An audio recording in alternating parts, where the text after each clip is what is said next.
तो आज हम गुप्त साम्राज्य के बारे में जानेंगे और हमारा जो मेन फोकस रहेगा वो रहेगा शासक और उनकी पत्नियों के बारे में। इनको हम थोड़ा ट्रिक के साथ जानेंगे और थोड़ा समझने की कोशिश करेंगे और ऐसे जानेंगे ताकि ये लंबे समय तक याद रहें। ठीक है, तो इसमें मैंने कुछ इम्पोर्टेंट जो राजा थे उनको ही डिस्कस किया है। हर राजा को तो कवर करना इम्पॉसिबल है, और वही राजा आपको मिलेंगे जो एग्ज़ाम के लिए ज़रूरी है और जो आपके लिए ज़रूरी है, आप जिनको अच्छे से याद रख सकते हो अपनी सेल्फ नॉलेज के लिए और एग्ज़ाम्स के लिए भी। तो चलो शुरू करते हैं। देखिए, गुप्त साम्राज्य में जो हमें सबसे इम्पोर्टेंट जो राजा में पाए जाते हैं वो थे हमारे चंद्रगुप्त प्रथम। ठीक है, और इनकी जो वाइफ थी उनका नाम था कुमार देवी, और संतान कौन सी थी? समुद्रगुप्त। ओके, अब देखिए, इसको याद करने के लिए मैंने एक छोटी सी ट्रिक बनाई है। ट्रिक क्या है? ये देखिए, चंद्र। ठीक है, चंद्र यानी कि इसको मैंने चांद भी लिख दिया है। अभी चांद वो चांद वाला नहीं है, मून वाला चांद नहीं है। चांद मतलब कि ये आपका सर जो होती है, चांद सर। ठीक है, तो चांद को मार मार कर नीला कर दिया। ठीक है, तो यानी आपकी चांद पे इतना मारा कि वो मार मार के वो नीली पड़ गई है। ठीक है, तो चांद को मारा। देखिए, अब ये को और ये मारा। ठीक है, कोमार। इस कोमार को आपको यहाँ पे जो कुमार है ना, कुमार देवी, इस कुमार देवी से इसको रिलेट करना है। क्या रिलेट करना है? कोमार और कुमार। ठीक है, तो कुमारा यानी कि उसको कुमार देवी से मारा। तो इस तरह से आप चांद को कुमार देवी से रिलेट कर सकते हो। अब देखिए, इसमें क्या नीला आ रहा है। ठीक है, मार मार के नीला कर दी। आपको पता है नीला क्या होता है? नीला यानी कि ब्लू, ब्लू ओशियन। ओशियन यानी कि समुद्र, और समुद्र क्या है हमारे? समुद्र गुप्त। तो इस तरह से आप इसको तीनों को याद कर सकते हो सिर्फ एक लाइन से। चांद को मार मार के नीला कर दिया। कोमार यानी कि कुमार, और नीला यानी कि हमारा समुद्रगुप्त जो कि नीला है। ठीक है, आई होप कि आपको इतना समझ में आ गया होगा। अगर वीडियो अच्छा लग रहा है तो उसको लाइक शेयर सब्सक्राइब कर देना और शेयर भी कर देना। चलो आगे बढ़ते हैं अब। नेक्स्ट उसके बाद है हमारे पास समुद्रगुप्त। ठीक है, उसके बाद हमारे जो फेमस राजा आते हैं जो बने वो थे समुद्रगुप्त। अब देखिए, समुद्रगुप्त में आपको पता है जो समुद्र आ रहा है, समुद्रगुप्त में आ रहा है समुद्र।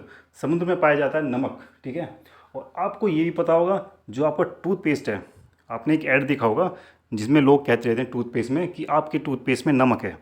ठीक है, तो नमक किस में है? टूथपेस्ट में। और जो टूथपेस्ट किस चीज़ के लिए यूज़ होता है? वो यूज़ होता है दांतों के लिए। किसके लिए? दांतों के लिए। तो हम ये कह सकते हैं समुद्र में क्या है? नमक, और नमक से क्या होता है?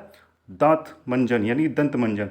और दंत मंजन से ही हम किसको रिलेट करेंगे? दत्त देवी को, यानी कि समुद्रगुप्त की जो वाइफ है वो थी दत्त देवी। ठीक है, तो दत्त को आपसे दंत से रिलेट करना है, दंत और दत्त। ठीक है, इससे आपको रिलेट हो जाएगा। समुद्र में नमक पाया जाता है और नमक से हम क्या करते हैं? दंत मंजन करते हैं। तो समुद्र में नमक और नमक से दंत मंजन। तो इस तरह से आप इसको याद कर लेना। उसके बाद दत्त देवी। अब देखिए, समुद्रगुप्त के बाद नेक्स्ट जो राजा बने वो थे हमारे चंद्रगुप्त सेकंड। ठीक है, यानी कि ये इनके बेटे थे। किनके? समुद्रगुप्त के। ठीक है, अब देखिए, इनके बारे में एक स्टोरी है थोड़ी सी जो मैं आपको सुनाना चाहूँगा। स्टोरी क्या है? जो हमारे समुद्रगुप्त हैं, ठीक है, समुद्रगुप्त के दो बेटे थे। ठीक है, पहले बेटे थे हमारे रामगुप्त। ठीक है, और दूसरे बेटे थे चंद्रगुप्त। जब समुद्रगुप्त की मृत्यु हो गई, वो मर गए, तो उसके बाद जो गद्दी पे बैठे थे वो थे हमारे रामगुप्त। बट रामगुप्त इतने ज़्यादा कैपेबल नहीं थे। ठीक है, और थोड़े कायर किस्म के इंसान थे वो। ठीक है, जब वो राजा बने तो उनके शासनकाल में क्या हुआ, एक बार शकों ने गुप्त साम्राज्य पे अटैक कर दिया। अब इस अटैक में क्या हुआ, वो हार गए। जो भी युद्ध हुआ उस युद्ध में हार गए वो। अब हारने के बाद उनको शकों के साथ एक संधि करनी पड़ी। उस संधि में बहुत सारी शर्तें थी, जिसमें से एक शर्त ये भी थी कि उनको, किनको? रामगुप्त को अपनी वाइफ, उनकी वाइफ का क्या नाम था? ध्रुव देवी। ठीक है, ये याद रखना, रामगुप्त की वाइफ का नाम था ध्रुव देवी। तो ध्रुव देवी को उनको संधि की शर्तों के अनुसार शकपति को, यानी कि शकों को उनमें शिविर में भेजना था, यानी शकपति के शिविर में ध्रुव देवी को भेजना था। ठीक है, किसको? रामगुप्त को। बट जैसे ही ये बात हमारे चंद्रगुप्त सेकंड को पता चली तो वो बहुत ज़्यादा प्रतापी थे, कठोर थे, ठीक है, और उनको अपनी मान मर्यादा का बहुत ज़्यादा ध्यान था। तो जैसे ही उनको ये बात पता चली तो उन्होंने ये निर्णय लिया कि वो ध्रुव देवी के वेश में जाएंगे, उसका वेश बदल के जाएंगे और शक्तिपति के दरबार में यानी कि उनके शिविर में जाएंगे, ठीक है। तो ऐसा ही हुआ, चंद्रगुप्त सेकंड गए शक्तिपति के शिविर में वेश बदल के, और जाने के बाद उन्होंने शक्तिपति को क्या कर दिया, मार दिया। अब ये सब जो हुआ मारने के बाद, इससे चंद्रगुप्त सेकंड की जो चंद्रगुप्त थे बहुत ज़्यादा फेमस हो गए, और फेमस होने के बाद क्या हुआ, पॉपुलैरिटी उनकी ज़्यादा बढ़ गई, और कहीं ना कहीं जो हमारे रामगुप्त थे उनको बहुत ज़्यादा निंदा फेस करनी पड़ी, वो बहुत ज़्यादा इनकेपेबल घोषित हो गए। और इसी चीज़ का फ़ायदा उठा के हमारे चंद्रगुप्त सेकंड ने रामगुप्त को मार दिया, ठीक है, रामगुप्त को मार दिया, और मारने के बाद खुद राजा बन गए।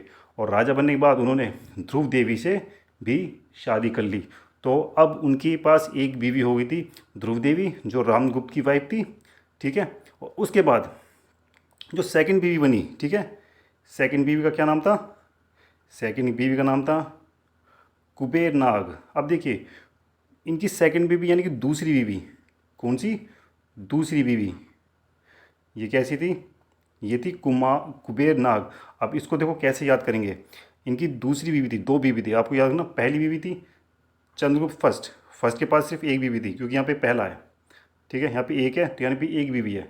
और जो हमारे चंद्रगुप्त सेकंड है यानी कि दो हैं यहाँ पे, तो यहाँ पे दो बीवी हैं, ठीक है। तो इसको एक दो से याद रखना। अब देखिए, दो बीवी हैं तो मैं दो को कुछ इस तरह बनाऊंगा और पीछे एक ऐसे लंबी सी पूंछ निकाल दूंगा। अब ये आपको किस तरह से लग रहा होगा, मैं बता देता हूँ किस तरह लग रहा है, ठीक है। ये आपको सांप की तरह लग रहा है, सांप यानी कि नाग, काला नाग, ठीक है। आपको पता है जब नाग होता है वो फन फैलाता है तो वो आगे की तरफ ऐसा मुड़ जाता है और पीछे से पूंछ आती है। तो आपको नाग से याद रखना है हमारे नागवंश, ठीक है। चंद्रगुप्त सेकंड ने नागवंश की राजकुमारी से शादी करी, ठीक है, और उनका क्या नाम था, कुबेर नाग। कुबेर नाग, इसको कोबरा से भी आप रिलेट करना, कोबरा और कुबेर, कुबेर कोबरा, इससे आपको याद हो जाएगा। तो कुबेर नाग यानी कि हमारे किससे रिलेट है ये, नाग यानी कि चंद्रगुप्त सेकंड, क्योंकि वो दो हैं दूसरे नंबर के। आई होप कि आपको इतना समझ में आ गया होगा। तो ध्रुव देवी, देखिए ध्रुव देवी के बेटे कौन कौन थे, कुमार, कुमारगुप्त और गोविंद गुप्त, ठीक है। और कुबेर नाग, इनकी बेटी कौन थी, प्रभावती गुप्ता। इसके बारे में आपने बहुत ज़्यादा फेमस होंगे, सुना होगा। नेक्स्ट उसके बाद बात करते हैं, देखिए रामगुप्त और चंद्रगुप्त को याद करने के लिए छोटी सी ट्रिक मैंने बनाई है, रामचंद्र, ठीक है। रामचंद्र कह गए पिया से ऐसा कलयुग आएगा, ये तो आपने सुना ही होगा। तो रामचंद्र को आपसे याद करना है, ठीक है। अब राम ने क्या किया था, समुद्र पार किया था, तो समुद्र से आपको समुद्रगुप्त याद हो जाएगा। तो समुद्र किसने पार किया था, राम ने, और राम कौन है, रामचंद्र। तो इस तरह से आप इसको याद कर सकते हो। नेक्स्ट अब आगे बढ़ते हैं, हमारे सेकंड लास्ट जो हमारे राजा थे वो थे कुमारगुप्त फर्स्ट। अब देखिए, जब कुमारगुप्त फर्स्ट राजा बने तो इनके बारे में एक फेमस बात है, वो क्या बात है, इनके बारे में ये बात है कि ये जब राजा बने तो इन्होंने बहुत ज़्यादा अभिलेख लिखवाए, ठीक है। तो इनके शासनकाल में बहुत ज़्यादा अभिलेख लिखे गए और इनके शासनकाल में ही सबसे ज़्यादा अनंत प्रकार के अभिलेख पाए जाते हैं।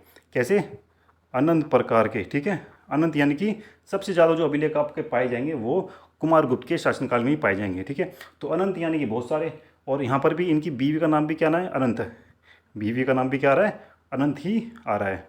तो इस तरह से आप देख सकते हो कि कुमारगुप्त ने अनंत प्रकार के यानी कि बहुत सारे अभिलेख छपवाए, ठीक है। तो बहुत सारे यानी कि अनंत छपवाए, तो अनंत से अनंत देवी, ठीक है, अनंत देवी। अब देखिए अनंत में अनंत आ गया, और देवी, देवी में क्या आ रहा है, देव आ रहा है, ठीक है, देव। और इनकी सेकंड बीवी का भी नाम क्या था, देव, देव की। तो कुमारगुप्त के पास दो बीवियाँ थी, एक तो अनंत देवी, और देवी में आपका देवी भी आ रहा है, ठीक है। तो अनंत एक हो गया, और देवी, देवी में हमारा दूसरी बीवी भी इनकी आ जाएगी, ठीक है। आई होप कितना आपको समझ में आ गया होगा। अब देखिए, अनंत देवी के जो बेटे थे वो थे पुरुगुप्त, और देवकी के बेटे थे स्कंदगुप्त, ओके। हमें देखिए स्कंदगुप्त के बारे में हमें और उनकी वाइफ के बारे में हमें ऐसी कोई जानकारी नहीं मिलती कि उनकी वाइफ का क्या नाम था, ठीक है। तो उसके बारे में हमें कोई एविडेंस नहीं है और ना ही उसमें कुछ बुक में कहीं मिलता। अगर आपको कहीं मिले या आपको पता हो तो कमेंट बॉक्स में बताना। अब इसके बाद बात करते हैं हम पुरुगुप्त, ठीक है। नेक्स्ट हमारे आएंगे पुरुगुप्त। अब देखिए पुरुगुप्त में भी थोड़ा कन्फ्यूज़न है। क्या कन्फ्यूज़न है? कुछ कुछ जगहों पे पुरुगुप्त की जो वाइफ थी वहाँ पे मित्र देवी नाम देखने को मिलता है, ठीक है। एक है चंद्र देवी, ठीक है, चंद्र देवी, और कहीं कहीं महादेवी। ये आपको तीन तरीके के नाम देखने को मिलते हैं पुरुगुप्त की वाइफ के, मित्र देवी, चंद्र देवी और महादेवी, ठीक है। तो इनमें बहुत ज़्यादा कन्फ्यूजन रहती है कि कौन सा नाम किस क्या था, ठीक है। मतलब पुरुगुप्त की वाइफ का क्या नाम था। देखो पुरुगुप्त ऐसे राजा थे, ये ऐसे राजा थे जो सबसे ज़्यादा उम्र में राजा बने थे, ठीक है। यानी सबसे ज़्यादा वृद्ध अवस्था में जब ये पहुंच गए थे तो तब ये राजा बने थे, ठीक है। तो इस समय जब वृद्ध कोई हो जाता है, बूढ़ा कोई हो जाता है, तो उसके मित्र नहीं बन पाते, मित्र बहुत कम होते हैं, ठीक है। तो बूढ़े हो तो आपका मित्र भी नहीं होगा, मित्र से आपको मित्र देवी याद रखना है, ठीक है। बाकी अगर इसके दो और नाम हैं, चंद्र देवी और महादेवी, इसको आप एक बार देख लेना और अगर आपको पता हो तो मुझे कमेंट बॉक्स में बता देना। और इनकी जो वाइफ थी, वाइफ के बच्चे, ठीक है, मित्र देवी के बच्चे के क्या नाम था? बुद्धगुप्त और कुमारगुप्त सेकंड। आई होप कि आपको इतना समझ में आया होगा। अच्छा लगा तो इसको लाइक शेयर सब्सक्राइब फॉलो कर देना और नेक्स्ट वीडियो का इंतज़ार करना। तब तक के लिए ऑल द बेस्ट।